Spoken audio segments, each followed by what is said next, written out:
వనపర్తి జిల్లా ఆత్మకూరు పట్టణం కురుమూర్తి రాయగోవింద నామస్మరణతో మారుమోగుతోంది. స్వామివారి బ్రహ్మోత్సవాల్లో భాగంగా ప్రధాన ఘట్టమైన అలంకరణ మహోత్సవం ఆత్మకూరు నుంచి మొదలైంది.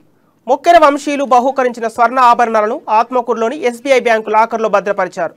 భద్రపరిచిన ఆభరణాలకు ప్రత్యేక పూజలు నిర్వహించి భారీ బందోబస్తు భక్తజన సందోహం మధ్య వేద వాయిద్యాలతో అంగరంగ వైభవంగా అమ్మాపురం సంస్థానాధీశులు శ్రీ రాజశ్రీ రాంభూపాల్ ఇంటికి చేరవేస్తున్నారు.